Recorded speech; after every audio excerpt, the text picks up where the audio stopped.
morning, good morning. Here we are. It's Thursday, and of course, tomorrow is Good Friday. Therefore, we are having the newsletter and accompanying video a day early. Apologies for being late. Everything seems to be happening as we prepare for the Easter holiday. Okay, what have we got for you today? Well, we actually had a query from somebody saying, what is going on with the tattooing restriction in the UK? And the answer is, it's kind of stuck. Now, tattoo inks were slated to be brought in as a restriction prior to Brexit, and it was agreed that it would be brought across into GB. And in fact, the EU have gone ahead and brought it in, and I'm just going to put the link below this video now.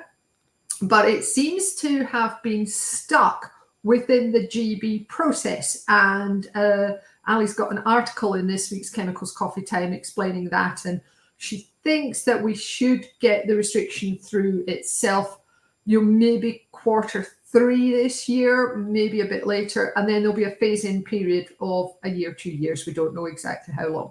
So it's one of these like Brexit hangovers that we were expecting to come through, and it's not come through. And thanks very much to our reader for spotting that and asking the question.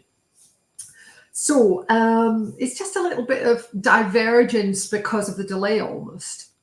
So the second thing is another piece of divergence, which is that the EU have decided that they are bringing in some more occupational exposure limits. Let me just pick up the link on that one, which I have conveniently forgotten to.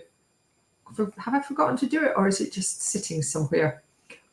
Sorry, it was just sitting somewhere, and I, like an idiot, I'd lost it.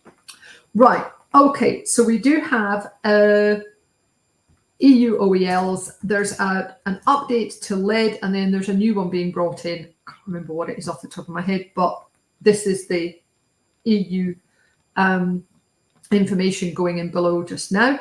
So as usual, if you're selling into the EU, an EU occupational exposure limit covers all member states, and it actually triggers the requirement for an SDS as well as information in section 8.1. You've got to list it in section 3.2 of a mixture as well. Whereas an individual member state OEL is only legally required to go into section 8.1 of the safety data sheet. So it's a big deal, something being sort of made up to OEL status. So just something to watch out for. But of course, again, it means divergence between what's going on in the EU and what's going on here in GB. So that's it for work before we head off on holiday. And our last reason to be cheerful,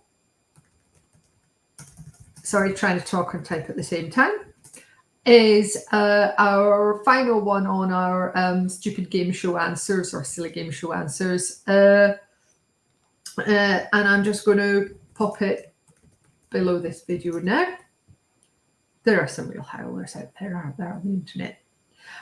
Anyway, that's it for me before the Easter break. Whatever you're doing, have a lovely, lovely time. I will put a link if you want to subscribe to Chemicals Coffee Time from its new website as well after this video finishes. And I look forward to chatting to you again next week when, of course, we will be back to Friday at our normal time. Take care of yourselves. Bye.